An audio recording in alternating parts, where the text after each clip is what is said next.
Hello students, welcome to everyone on our YouTube channel Science with SK Sir. Today we will start Science CBSE class 10th. Chapter हमारा रहेगा carbon and its compound. CBSE का जो chapter 4 है, chapter number जो आपके पास 4 है वो आज हम पढ़ने वाले हैं. नेम क्या उसका? Carbon and it's compounds.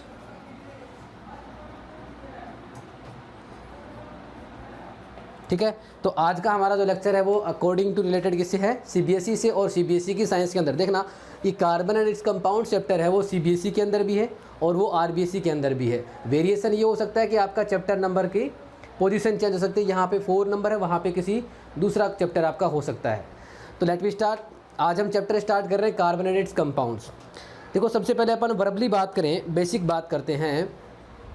तो होता क्या है, जैसे कि अपन वर्बली बात करें तो आप कार्बन की बात कर रहे हैं. यहाँ पे कौन सा आइटम आ रहा है हमारे पास? कार्बन. कौन आ रहा है? कार्बन. एक छोटी सी बात आप समझना, कार्बन जो होता है उस कार्बन को हम डिनोट करते हैं C से. मतलब कार्बन का जो इंडिकेशन होता है वो क्या होता है? C. We denote carbon to C. अब देखो, सिंबल आपका कार्बन क्या हो गया? C हो गया. कार्बन होता है वो इस अर्थ के अंदर, अर्थ क्रस्ट के अंदर, और हमारा जो इन्वायरमेंट है उसमें किस फॉर्म में मिलता है? मैंने कहा कि हम जब कार्बन की बात करते हैं तो हम क्या कहते हैं कि environment and earth crust have very less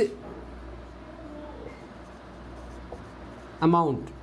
carbon जो होता है वो हमारे पास अर्थ क्रस्ट के अंदर, हमारी जो अर्थ होती है, जो अर्थ के अंदर, और हमारा जो इन्वायरमेंट होता है उसके अंदर क्या होता है? बहुत ही लेस अमाउंट के अंदर प्रेजेंट होता है. कार्बन एटम्स या carbon atoms found very less amount in earth crust and environment. आपने क्या कहा कि हमारे पास कार्बन जो एटम है वो क्या होगा? हमारी जो अर्थ क्रस्ट होगी और हमारा जो इन्वायरमेंट होगा उसमें बहुत ही लेस अमाउंट के अंदर प्रेजेंट है. लेकिन फिर भी क्या होता है, इस कार्बन का जो हमारे लिए योगदान होता है वो क्या होता है? बहुत ज़्यादा होता है. मतलब हम अगर कार्बन एटम की बात करें तो कार्बन एटम हमारे लिए हर जगह प्रेजेंट होता है. लेट वी सपोज हम खाना खाते हैं, वी ईट फूड, है ना. हम जब खाना खाते हैं तो फूड क्या होता है? ऑक्सीडाइज होता है. फूड क्या होता है? ऑक्सीडाइज. और ऑक्सीडाइज होने का मीन्स क्या है? जब आप फूड लेते हैं, देख भी सुनना, जब आप फूड लेते हैं तो फूड के अंदर आपके पास क्या होता है? May be carbohydrate. आप जब चपाती खाते हैं तो उसमें क्या होता है? कार्बोहाइड्रेट. मे बी कार्बोहाइड्रेट, है ना. मैंने कहा कि ये जो कार्बोहाइड्रेट है, या फिर क्या होता है, कार्बोहाइड्रेट के साथ फैट हो सकता है, या फिर क्या हो सकता है? प्रोटीन हो सकता है. हम छोटी सी बात कर रहे हैं यहाँ पे. तो कार्बोहाइड्रेट जो होता है उस कार्बोहाइड्रेट्स में कौन प्रेजेंट होता है हमारे पास? कार्बन एटम प्रेजेंट होता है कंपोनेंट के रूप में. यहाँ अपन फैट की बात करें तो फैट में भी कंपोनेंट के रूप में कौन प्रेजेंट होगा? कार्बन एटम प्रेजेंट होगा. अगर यहाँ पे अपन प्रोटीन्स की बात करें तो प्रोटीन्स में भी कौन प्रेजेंट होता है? कार्बन एटम प्रेजेंट होता है. दैट मीन्स क्या हो गया कि जितने भी हमारे पास फूड हैं, मैंने कहा कि आपको गर्मी के अंदर भूख लगी हुई है ना, प्यास लगी हुई है, आपने ग्लूकोज ले लिया ना.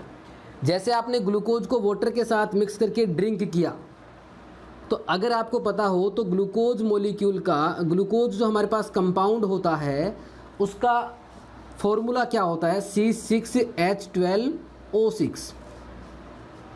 ग्लूकोज का कंपाउंड का फॉर्मूला क्या होता है? C6H12O6. That means in glucose compound here carbon present. क्या काम ने कि ग्लूकोज जो कंपाउंड है उसमें भी क्या प्रेजेंट है? कार्बन प्रेजेंट है. दैट मीन्स ये क्या है हमारे पास? ऑर्गेनिक कंपाउंड है. क्या है? ऑर्गेनिक कंपाउंड है. तो हम क्या कह रहे हैं कि हमारे पास जितने भी ऑर्गेनिक कंपाउंड्स होते हैं दे कंटेन्स कार्बन एटम. मतलब आपको कार्बन हर जगह मिलने वाला है.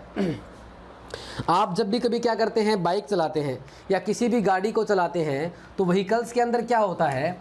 व्हीकल्स में क्या होता है? फ्यूल्स यूज़ करते हैं ना. आपके पास जो भी व्हीकल है उस व्हीकल में आप क्या यूज़ करते हैं? फ्यूल यूज़ करते हैं. Without fuel we can't get energy and without energy we can't motion to the vehicle. अब देखो, ये जो आपका फ्यूल है उस फ्यूल में आप क्या यूज़ करते हैं? मे बी पेट्रोल हो सकता है आपके पास, मे बी डीजल हो सकता है आपके पास, मे बी आपके पास कैरोसिन हो सकता है. ये पेट्रोल, डीजल, केरोसिन, ये भी क्या करते हैं, अपने अंदर क्या कंटेंट्स रखते हैं, कार्बन रखते हैं। क्या रखते हैं, कार्बन। दैट मीन्स हमारी अर्थ क्रस्ट के अंदर और हमारी जो इन्वायरमेंट है उसके अंदर amount of carbon is very less, but it is very very very important for the survival condition of our body. मतलब हमारी बॉडी के अंदर मैक्सिमम कंटेंट्स कौन होता है, कार्बन मिलता है आपको। हर अगर आप किसी भी कंपाउंड की बात करते हैं, मैंने कहा सुक्रोज, अगर आपने चीनी खाई, सुक्रोज खाया, तो sucrose also contains carbon atoms as these are called organic compounds. इनको अपन क्या नाम देते हैं, ऑर्गेनिक कंपाउंड। एक बार मैं वापस से आपको डिस्क्राइब कर देता हूँ कि आपके पास चैप्टर का नाम क्या है, कार्बन एंड इट्स कंपाउंड, कि आपका जो कार्बन एटम है और उससे रिलेटेड या उससे कंबाइन होकर बनने वाले कंपाउंड कौन कौन से होते हैं। लेट मी सपोज, हमने कहा कि हम क्या करते हैं, फूड इनटेक करते हैं। जब आपने फूड को इनटेक किया, after the intake of food क्या होता है, फूड ऑक्सीडाइज होता है। क्या होता है, oxidise. Then after oxidation of food, पे आपने क्या कहा, फूड इनटेक किया। फूड इनटेक के बाद क्या करते हो आप, इनहेल करते हो एयर। आप जब एयर को इनहेल करते हो तो एयर के साथ कौन सी गैस जाती है आपके पास, oxygen. This oxygen oxidize to the food and after the oxidation of food क्या करते हैं हम, एक्सेल CO2 गैस। आपने क्या कहा कि जब हम ऑक्सीजन गैस को इनटेक करते हैं, तो आपने जब ऑक्सीजन गैस को इनटेक किया तो वो ऑक्सीजन गैस क्या करेगी, आपकी बॉडी में प्रेजेंट सेल्स, आपकी प्रत्येक सेल को, एवरी सेल, आपकी बॉडी में जो सेल होती है उसको सरवाइव करने के लिए क्या रिक्वायर्ड होता है, क्या रिक्वायर्ड होता है, एनर्जी। अगर आपको भोजन नहीं मिले तो क्या आप जिंदा रह पाओगे, क्या नहीं। रीज़न क्या है कि आपकी बॉडी को क्या रिक्वायर्ड होती है, एनर्जी। और एनर्जी कहाँ से आती है, फूड के ऑक्सीडेशन से। तो मैंने क्या कहा कि बॉडी की जो एवरी सेल होती है क्या रखती है, एनर्जी चाहिए उसको। अब एनर्जी के लिए किस पे डिपेंड करती है, वो फूड पे। आपने जो फूड इनटेक किया है, उस फूड का इनटेक करने के बाद ऐसा नहीं है कि आपका फूड अपने आप ही ऑटोमेटिक ऑक्सीडाइज हो जाएगा, नहीं, फूड को क्या रिक्वायर्ड होगी, oxygen. And in presence of oxygen food oxidise and give energy and release of carbon dioxide gas. क्या होगा, after the intake of food, food oxidise into the energy and carbon dioxide gas. This carbon dioxide gas also contains to the carbon atom. That means आप जब food का oxidation करते हो तो उससे release होने वाली, after the complete oxidation of food, हमने क्या कहा, after the complete oxidation of food. हमारा चैप्टर जो आज ये पहला लेक्चर है, ये बहुत ही बेसिक होने वाला है। हम इसके बारे में बहुत ही फंडामेंटल बातें करने वाले हैं। नेक्स्ट तो लेक्चर होगा, उसमें अपन उसकी आगे की चर्चा करेंगे। After the complete oxidation of food क्या हमारे पास क्या मिलता है, release of carbon dioxide gas. अगर आपने कोई भी कार्बोहाइड्रेट इनटेक किया है, लाइक एज आपने ग्लूकोज इनटेक किया है, सुक्रोज इनटेक किया है, या फिर कोई भी अदर ऑर्गेनिक कंपाउंड इनटेक किया है, आफ्टर द ऑक्सीडेशन क्या निकलेगा हमारे पास, CO2 गैस। अब देखो, आपने कहा कि हमारे पास, आपके पास जो अर्थ क्रस्ट था और जो इन्वायरमेंट था, तो इन्वायरमेंट के अंदर कार्बन किस फॉर्म में रहता है, तो हमने कहा था भैया इन्वायरमेंट के अंदर तो क्या होती है, CO2 गैस की फॉर्म में प्रेजेंट होता है। एंड CO2 गैस की अमाउंट या कितनी होती है हमारे पास, 0.03%। That means carbon present in atmosphere या environment in CO2 gas as 0.03%। ठीक है, तो यहाँ आपको ये समझ में आ गया कि कार्बन आपको हर जगह मिलने वाला है। अगर आप किसी भी चीज़ की चर्चा करोगे, किसी भी बात की चर्चा करोगे, दैट मीन्स वहाँ पे आपका कार्बन एटम प्रेजेंट होगा। अब आते हैं इसकी केमिस्ट्री पे। ये चैप्टर किसका रहता है हमारे पास, केमिस्ट्री का रहता है। अब इसकी केमिस्ट्री चेक करते हैं कि क्या है। तो सबसे पहली बात यह है कि कार्बन होता है, उसका सिंबल क्या होता है, C। कार्बन है और सिंबल C। अब देखो क्या होता है, जब आप किसी भी एटम की बात करते हैं, when we talk about the any atom, when we talk about any atom, then atoms have two things. One thing is known as atomic number. वापस से रिपीट कर रहा हूँ, जब आप किसी एटम की बात करते हैं, मैंने कहा कि here one atom is x, यहाँ पे कोई एक्स एटम है, उसके पास दो चीज़ें होती हैं, one is atomic number, here Z is denote to atomic number, Z denote to atomic number, and second one thing is A, और A is denote to atomic mass. क्या डिनोट करता है? Atomic mass. हमने क्या कहा कि हमारे पास जो भी एटम होगा उसके पास दो चीज़ें होती हैं, एक क्या होता है? Atomic number, one is atomic number and second one is atomic mass. अब समझना, यहाँ जो एटॉमिक नंबर होता है, किसी भी एटम की एटॉमिक नंबर की बात करें तो एटॉमिक नंबर क्या होता है? जब आपके पास बहुत सारे एलिमेंट्स होते हैं, एक बार वापस से रिपीट कर रहा हूँ, जब आप किसी एलिमेंट्स की चर्चा करते हैं तो क्या पढ़ते हैं आप एलिमेंट्स की इंफॉर्मेशन के लिए? पीरियोडिक टेबल पढ़ते हैं। पढ़ा है कभी आपने?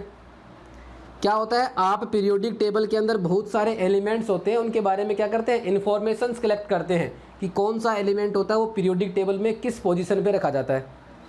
When we talk about any elements we have to go through from periodic table. In periodic table the atomic number of carbon, वापिस से डिस्क्राइब कर रहा हूँ मैं यहाँ पे, in periodic table the atomic number of carbon atom is 6। आपके पास कार्बन का एटॉमिक नंबर कितना है? 6। That means carbon position in periodic table at 6 number, मतलब आपके पास पीरियोडिक टेबल में कार्बन 6th पोजीशन पे आ रहा है। ठीक है, अब इसका जो एटॉमिक नंबर है उसके बाद एटॉमिक मास, और एटॉमिक मास अप्रोक्सीमेटली मल्टीप्लाई 2, मतलब यहाँ पे क्या होता है? Atomic mass is approximately double two its atomic number, approximately, not always. ठीक है, तो यहाँ पे कार्बन का एटॉमिक नंबर 6 और एटॉमिक मास कितना हो गया? 12 हो गया। अब यहाँ से स्टार्ट होता है कार्बन एंड इट्स कंपाउंड। हाँ, सिंबल क्या हो गया? कार्बन का C हो गया, atomic number 6 and atomic mass 12। सबसे पहले क्या करते हैं अपन? इलेक्ट्रॉनिक कॉन्फ़िगरेशन लिखते हैं। क्या लिखते हैं? Electronic configuration. क्या आप जानते हैं कि एटम कैसा होता है? कभी पढ़ा है आपने? चलो ठीक है, मैंने कहा जब किसी आप एटम की चर्चा करते हैं तो एटम के सेंटर में क्या होता है? न्यूक्लियस होता है। क्या होता है? न्यूक्लियस। तो ये मैंने न्यूक्लियस बना दिया, यहाँ पे इसको प्लस साइन से डिनोट करते हैं, nucleus denoted to positive sign. अब इस न्यूक्लियस के अराउंड में क्या होते हैं? सेल्स होते हैं। क्या होते हैं? सेल्स। क्या होती हैं? सेल्स होती हैं। किसी भी एटम के सेंटर में कौन होता है? न्यूक्लियस होता है, और उसके अराउंड में क्या होते हैं? सेल्स होते हैं। अब सुनना, यहाँ जो आपका न्यूक्लियस है, ये कौन आपके पास? Nucleus of carbon atom. अगर मैं यहाँ पे कार्बन की बात करूँगा तो ये न्यूक्लियस ऑफ कार्बन एटम हो गया, और इसके अराउंड में क्या होते हैं? सेल्स होते हैं। क्या होते हैं? Cells. Let we know tell the what is the cell? What is the cell? If we tell about any atom, then atom have centered nucleus and around circular pathway that are known as cells. If we tell about any atom, then centered is known as nucleus and around circular pathway where electrons circulate. क्या कहा मैंने? वेहन electron circulate, मतलब यहाँ जो outer most, यहाँ जो आपके पास outer में क्या है? सेल्स हैं, सर्कुलर पाथवे हैं, इसके अंदर क्या करता है? इलेक्ट्रॉन रोटेट करता है। क्या करता है? इलेक्ट्रॉन यहाँ पे रोटेट करता है। तो यहाँ पे क्या मिलेंगे आपको? इलेक्ट्रॉन्स मिलेंगे। क्या मिलेंगे? इलेक्ट्रॉन्स। तो मोस्टली क्या होता है जब अपन किसी एटम की स्ट्रक्चर की बात करते हैं तो न्यूक्लियस सेंटर्ड होता है। इस न्यूक्लियस में प्रेजेंट कौन कौन होता है? तो एक तो होता है आपका P4 proton and second one is known as a neutron.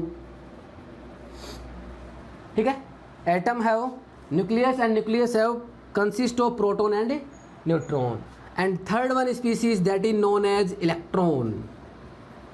क्या होती है? इलेक्ट्रॉन। क्या करती है? Circulate in circular pathway outer to the nucleus.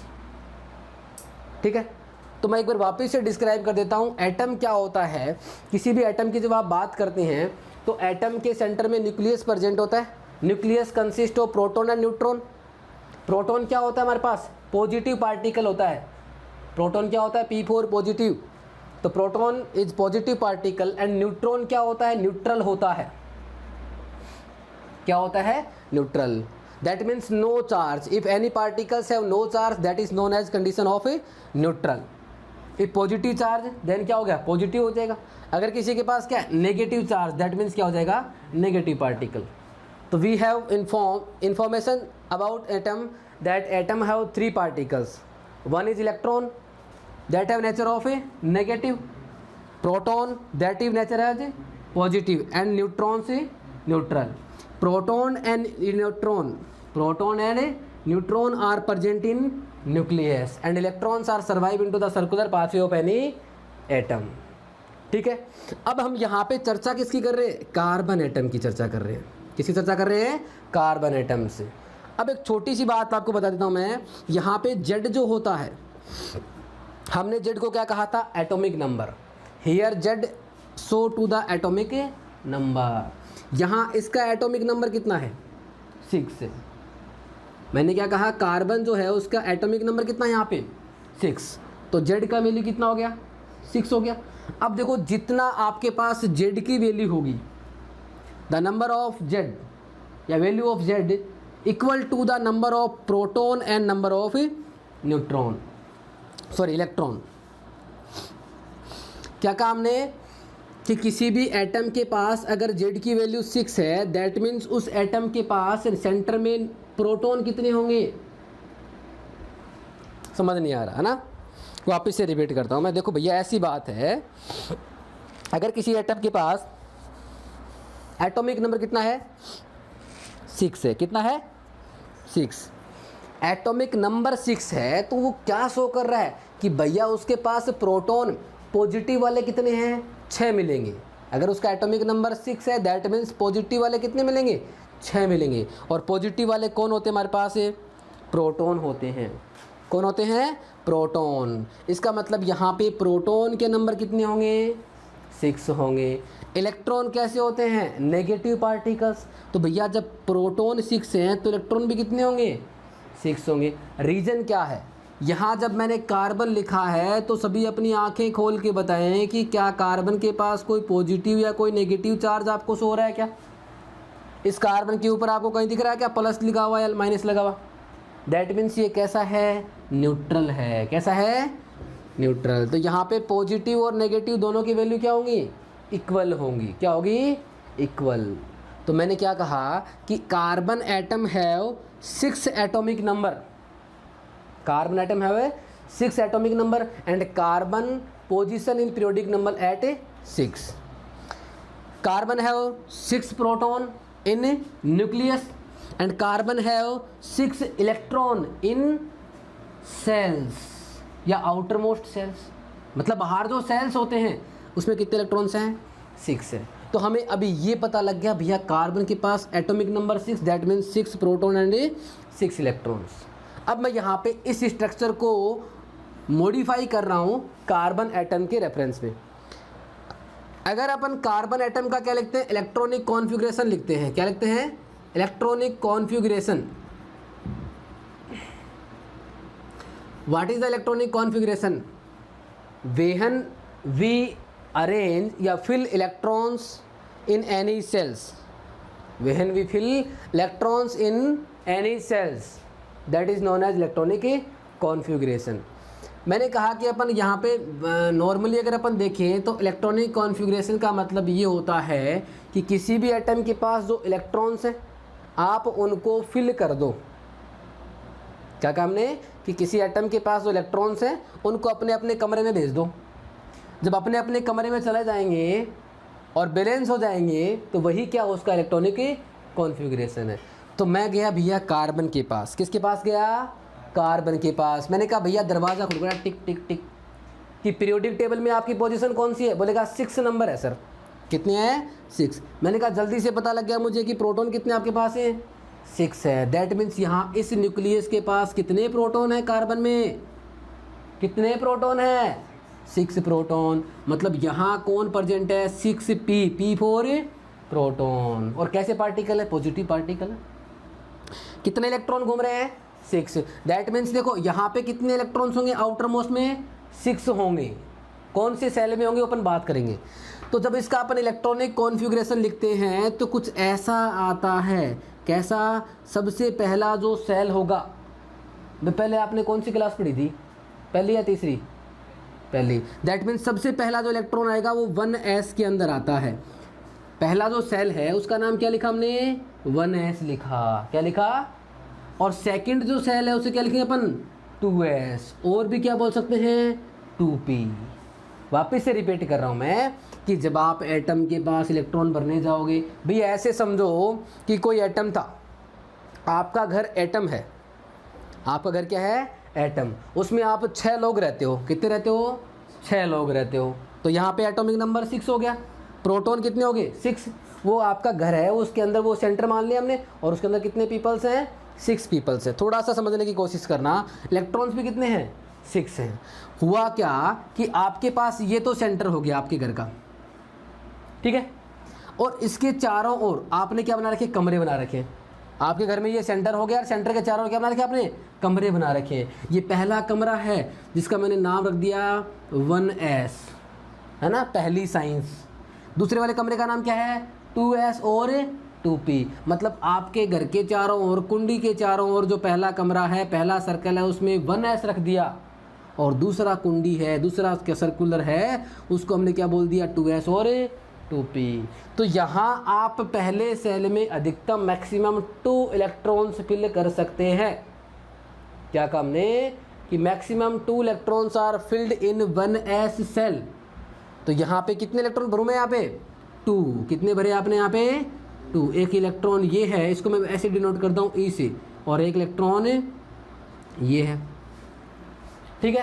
अब आपने 6 में से कितने भर दिए? 2 भर दिए। कितने बच गए? 4 बच गए। कितने बच गए?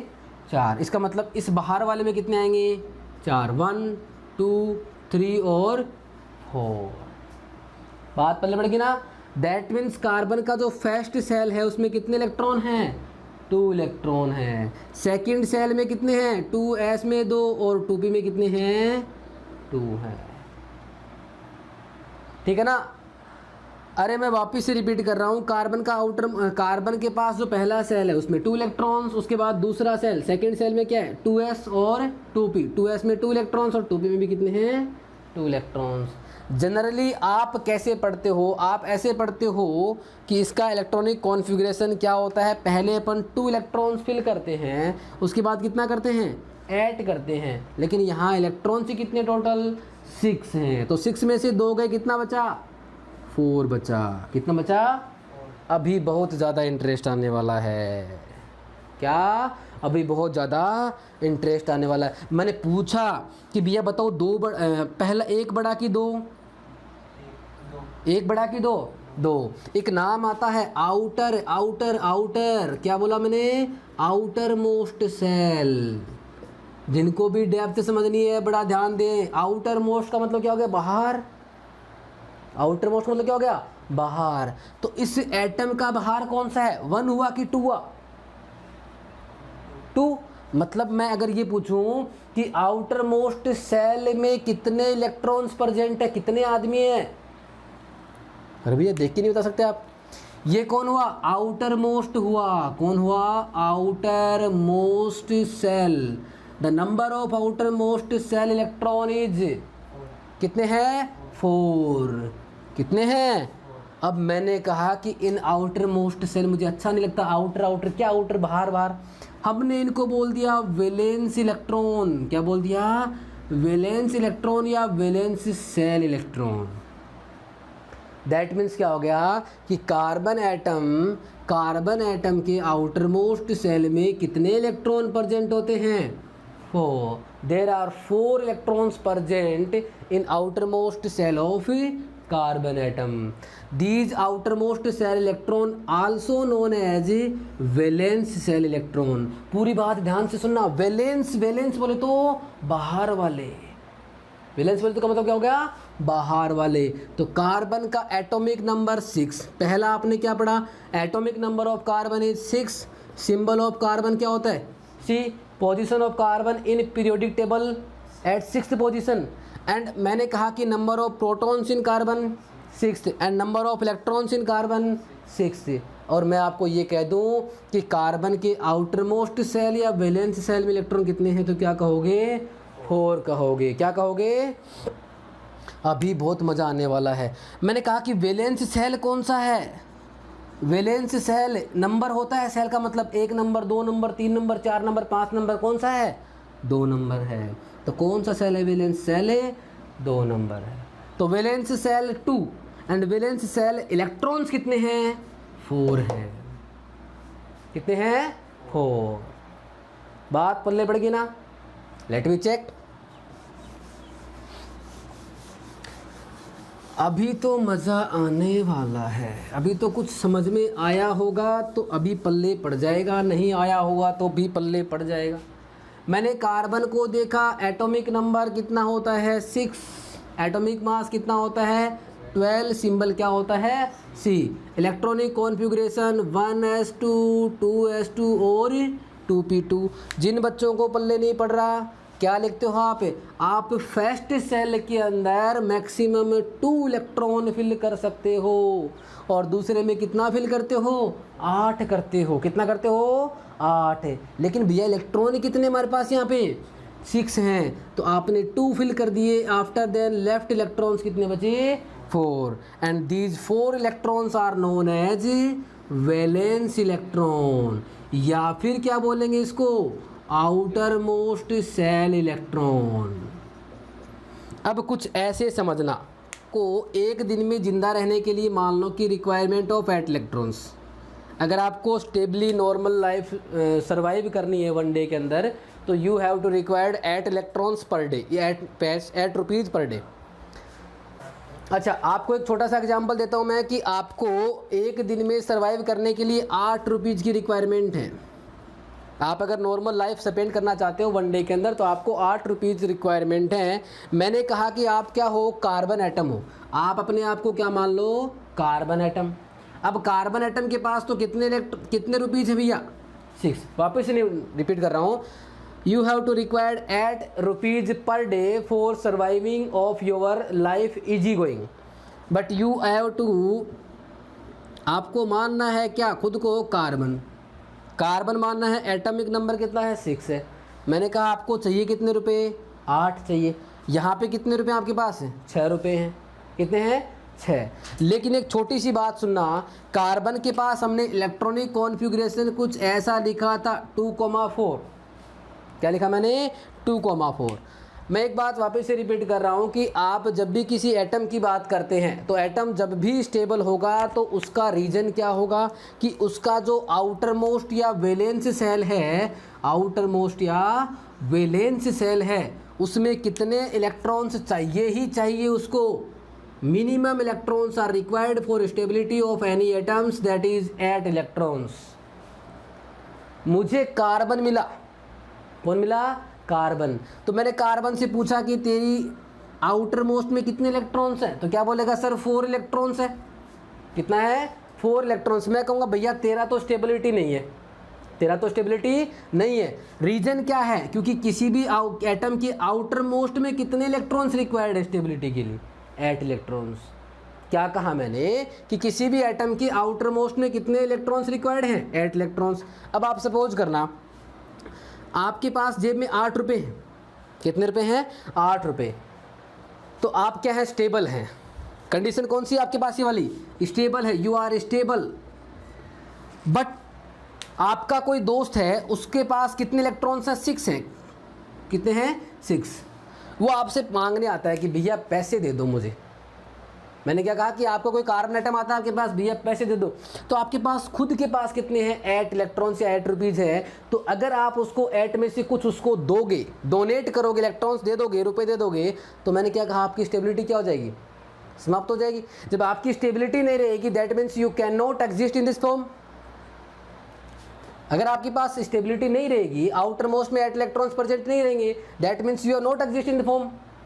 तो क्या हुआ कि आपका 8 इलेक्ट्रॉन्स वाला क्या नहीं कर सकता, ना तो इलेक्ट्रॉन डोनेट करेगा और ना इसको रिक्वायर्ड है, क्या नहीं रिक्वायर्ड रहेगी। मतलब क्या हो गया, ये न्यूट्रल है। ये क्या है, न्यूट्रल। जैसे मैंने कहा कि आप कई बार देखते हैं कई टाइप के लोग होते हैं, जैसे आप जा रहे हैं रास्ते के अंदर और कुछ लोग ऐसे होते हैं कि चुपचाप जा रहे होते हैं, उनको बोलो हाँ साहब क्या हाल चाल है, हाँ भैया राम राम, तो कोई मतलब ही नहीं है, वो अपने स्टेबिलिटी के रास्ते के ऊपर जा रहे हैं। दैट मीन्स क्या हो गया, if any atom have stability exist that means the atom have 8 electrons present in their outer most shell, या फिर क्या बोलेंगे उसको, वैलेंस सेल इलेक्ट्रॉन। तो क्या चाहिए, बाहर वाले आउटर मोस्ट सेल में 8 इलेक्ट्रॉन्स चाहिए ही चाहिए। जिंदा रहना है कितने इलेक्ट्रॉन चाहिए, 8 इलेक्ट्रॉन्स। मैंने कहा क्या करेगा कार्बन, कार्बन ने बोला सर क्या करूं। मैंने कहा तू ले सकता है क्या, बोला सर नहीं ले सकता। दे सकता है क्या, बोला सर नहीं दे सकता। तो क्या करेगा, मैंने कहा शेयर कर ले। क्या कर ले, शेयर कर ले। बड़ा कॉम्प्लिकेशन हो गया तुम्हारे ना, कि ले सकता है, दे सकता है या शेयर कर ले। भाई कार्बन के पास 6 इलेक्ट्रॉन थे, इसको क्या करने हैं, 8 इलेक्ट्रॉन करने हैं। इस कार्बन के पास आउटर मोस्ट में कितने हैं, 4 इलेक्ट्रॉन। आउटर मोस्ट में कितने चाहिए ही चाहिए, 8। There are 8 electrons required for the stability. तो हमने क्या कहा कार्बन से, you have to required 4 electrons, you have to required 4 more electrons. तो ये 4 और इलेक्ट्रॉन्स और रिक्वायर्ड करता है। तो मैं इसकी स्टोरी सुनाता हूँ आपको, मैं इसकी स्टोरी सुनाता हूँ, बड़े ध्यान से सुनना, बड़ा ही मज़ा आने वाला है। कार्बन की प्रॉपर्टी पता लग जाएगा तो मज़ा आने वाला है। ये कार्बन था कुछ ऐसे, ये आपका न्यूक्लियस हो गया और ये आपका सेल हो गया फर्स्ट और ये आपका सेकेंड सेल। मैंने कहा फर्स्ट सेल में 2 इलेक्ट्रॉन्स घूम रहे थे, घूम घूम घूम, और दूसरे में कितना घूम रहे थे, 4 घूम रहे थे। मैंने पूछा कि आउटर मोस्ट में कितने चाहिए ही चाहिए, कितने चाहिए, 8 चाहिए। कितने चाहिए, 8। आपके पास कितने हैं, 4 हैं। तो कार्बन कौन है, ये कार्बन। कार्बन ने से किसी बुद्धू महाराज ने कहा कि भैया आप क्या करो, 4 इलेक्ट्रॉन ले लो। क्या करो, 4 इलेक्ट्रॉन ले लो। अगर कार्बन 4 इलेक्ट्रॉन ले लेगा तो मैंने कहा electrons are negative particle, electrons are negative particle. और नेगेटिव पार्टिकल का मतलब क्या है, अगर किसी ने 4 इलेक्ट्रॉन एक्सेप्ट किए हैं तो उसके ऊपर कौन सा चार्ज आएगा, अरे कौन सा चार्ज आएगा, नेगेटिव चार्ज आएगा। भाई जब 4 इलेक्ट्रॉन इसने एक्सेप्ट किए हैं तो कौन सा चार्ज आएगा, नेगेटिव। दैट मीन्स क्या बनेगा, C4 माइनस बनेगा। कार्बन के आउटर मोस्ट में कितने इलेक्ट्रॉन थे, 4 ले लिए इसने, कितने हो गए टोटल, 8 हो गए। तो क्या बनेगा, C4 माइनस बनेगा। मतलब तुम कार्बन राजी हो गया एकदम बिल्कुल, भैया 4 ले लिए हमने और स्टेबल हो गया। लेकिन कहानी गड़बड़ हो जाती है। क्यों, किसने इलेक्ट्रॉन लिए इतने, 4 electrons. Carbon accept, when carbon accept 4 electrons. अब एक्सेप्ट कहाँ करेगा, मैंने कहा मैं आपको प्रसाद देता हूँ, तो प्रसाद कहाँ लोगे, ऐसे बोलोगे कि भैया इधर कान में रख दो। कहाँ रखोगे प्रसाद, हाथ में लेते, मतलब आउटर बाहरी साइड।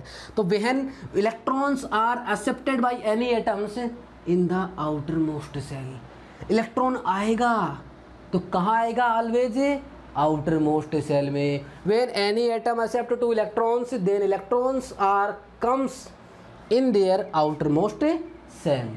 ये जब 4 इलेक्ट्रॉन यहाँ पे आ जाएंगे तो 4 महाराज पहले घूम रहे थे, अब कितने हो गए, 4, 1 5, 1 6, 1 7 और 1 8। There are 8 electrons in their outer most shell.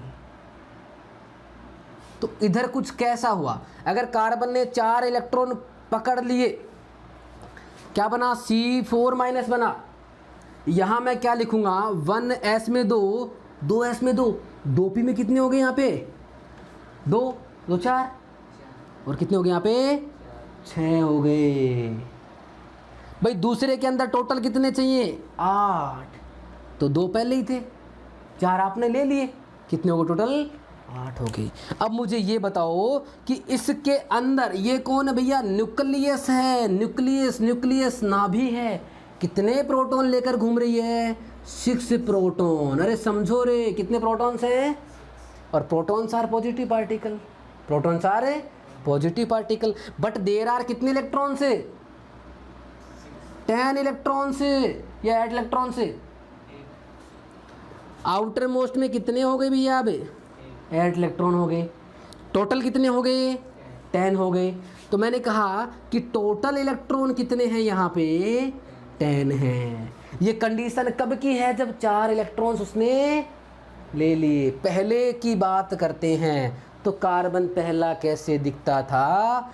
तो हमने देखा कार्बन को, ये कार्बन का न्यूक्लियस, ये फर्स्ट सेल और ये सेकंड सेल, कुछ ऐसा दिखता था कार्बन। अब इस कार्बन के सेंटर में कितने प्रोटॉन थे? 6 प्रोटॉन थे पहले भी। यहाँ कितना इलेक्ट्रॉन घूम रहा था? 2। और यहाँ कितने घूम रहे थे?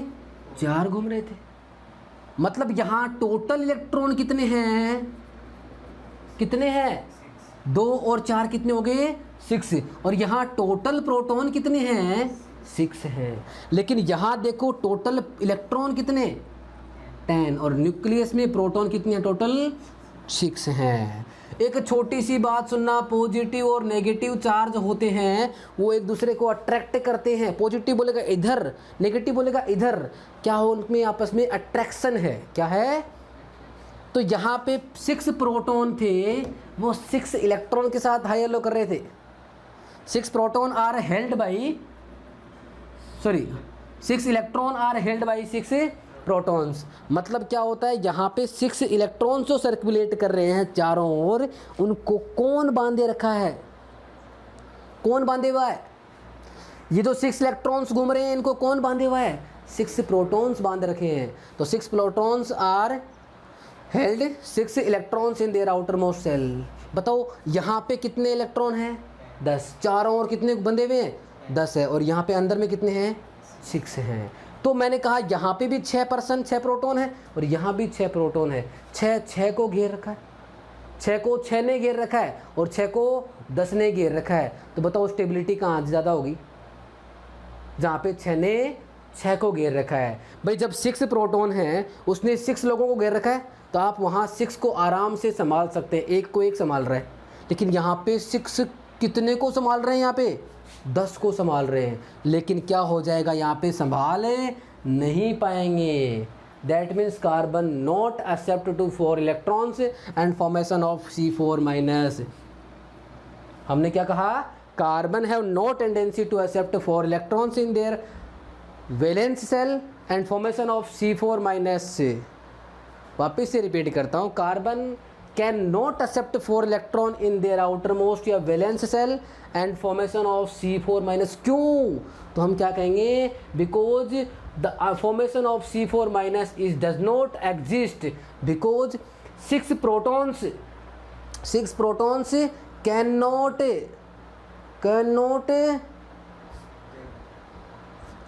Stable with 10 electrons. They can not stable with 10 electrons. वो 10 इलेक्ट्रॉन्स को आसानी से स्टेबल नहीं कर पाएंगे।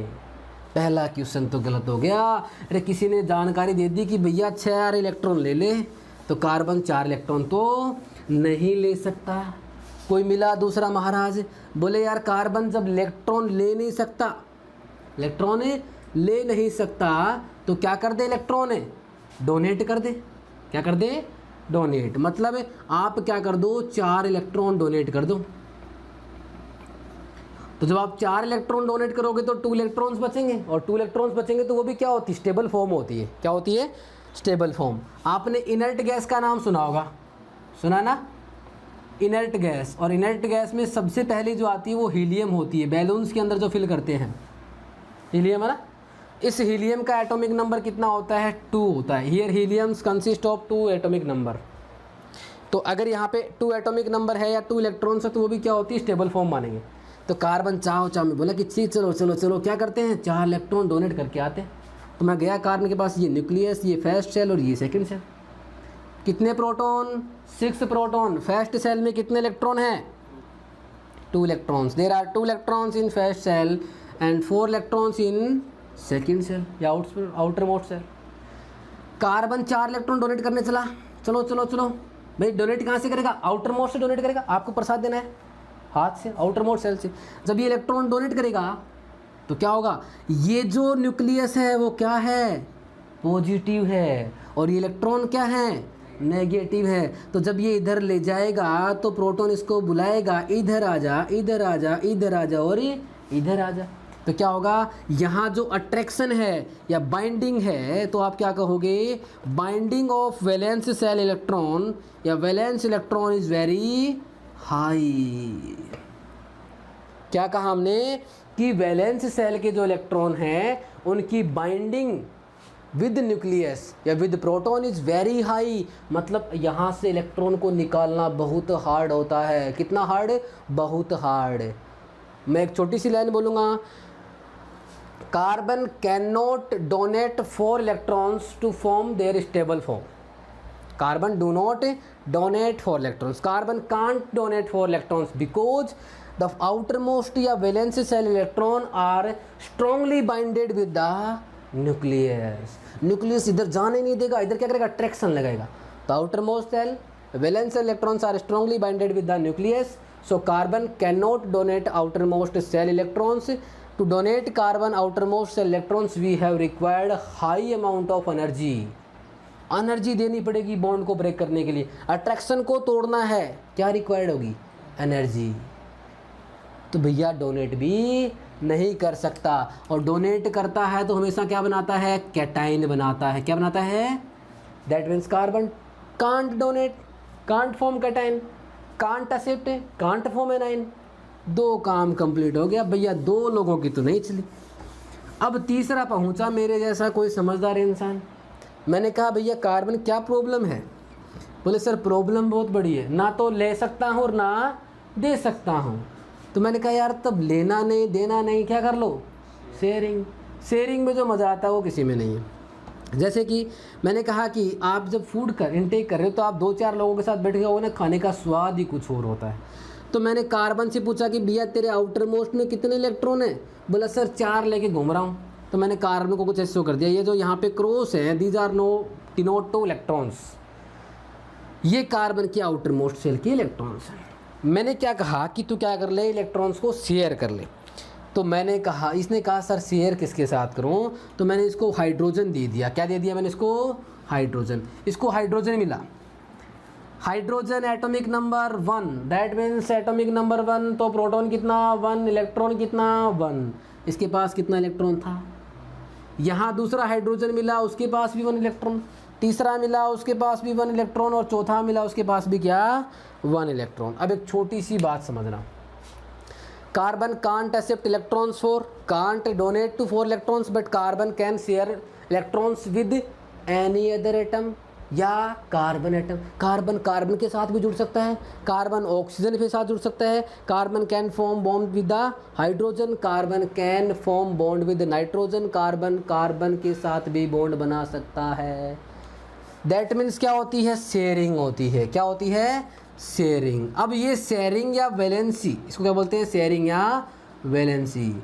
वैलेंसी फैक्टर किसके ऊपर डिपेंड करता है, मैं अपने आप को कार्बन मान लेता हूँ, तो कार्बन की 2 वैलेंसी इधर होगी, 2 पैरों को वैलेंसी मान लेते हैं, टोटल वैलेंसी कितनी होगी 4। अगर मैं किसी दूसरे के साथ अटैच होना चाहता हूँ किसी एटम के साथ, तो एक एटम इधर आ जाएगा, एक एटम इधर आ जाएगा, और 2 एटम पैरों की साइड में आ जाएंगे। तो टोटल कितने एटम के साथ मैं जुड़ सकता हूँ 4। दैट मीन्स कार्बन की वैलेंसी कितनी होती है 4 होती है। क्या होती है, अब ये वैलेंसी क्या होती है, the tendency to make bonds, tendency to make bond या फॉर्मेशन ऑफ बॉन्ड्स। तो कार्बन कितने बॉन्ड फॉर्म कर रहा था 4, कितने करेगा यहाँ पे 4। अब बॉन्ड बनाने में कौन पार्टिसिपेट कर रहा है, तो ये क्या है आपके वैलेंस इलेक्ट्रॉन्स हैं। क्या हैं, तो in the formation of bond there are valence electron can be participate. तो बॉन्ड फॉर्मेशन में कौन पार्टिसिपेट करेगा, वैलेंस इलेक्ट्रॉन। हाइड्रोजन के पास कितना वैलेंस है, 1 इलेक्ट्रॉन है। कार्बन के पास कितने वैलेंस इलेक्ट्रॉन है 4। अब कार्बन को बेचारे के कितने बनाने इलेक्ट्रॉन, आउटर मोस्ट में 8 करने, तो कितनी बॉन्ड बनाएगा ये 4। शेयरिंग का मतलब क्या होता है, मैंने किसी के साथ हैंड शेक किया, हाय हेलो कैसे हो, तो वहाँ पे 2 इलेक्ट्रॉन शेयर हो रहे, एक मेरे हाथ वाला इलेक्ट्रॉन और उसके हाथ वाला इलेक्ट्रॉन। मतलब एक बॉन्ड जब बनेगा तो कितने इलेक्ट्रॉन्स होंगे, 2 होंगे। In any one bond there are 2 electrons present. मतलब क्या हुआ, एक इसका और एक इसका। और यही क्या होता है, बॉन्ड बना, क्या बना, और किससे बना, ये आपस में शेयरिंग से। इसको क्या बोलते हैं, कोवेलेंट बॉन्ड। देखो नाम को पढ़ो आप, तो कुछ नहीं, कोवेलेंट मतलब वैलेंस इलेक्ट्रॉनों की शेयरिंग हुई है। को का मतलब क्या होता है, शेयरिंग।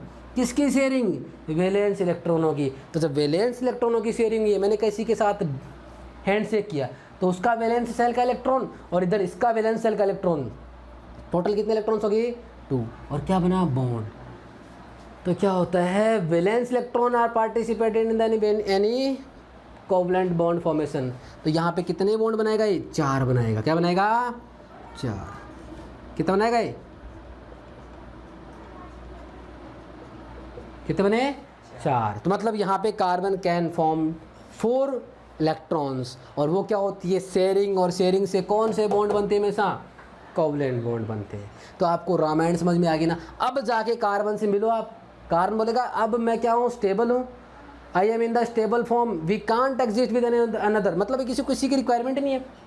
अब देखो मैं एक छोटी सी स्ट्रक्चर बता के आज का लेक्चर खत्म करता हूँ। एक नाम आता है electron dot structure, electron dot structure, जिसकी डिटेल में स्टडी अपन आगे करने वाले हैं। इस कार्बन को देखो आप, कार्बन के आउटर मोस्ट में कितने चाहिए इलेक्ट्रॉन, आपको 8 चाहिए थे। अब देखो ये कार्बन एटम है, यहाँ पे बॉन्ड बना हुआ है सभी के पास।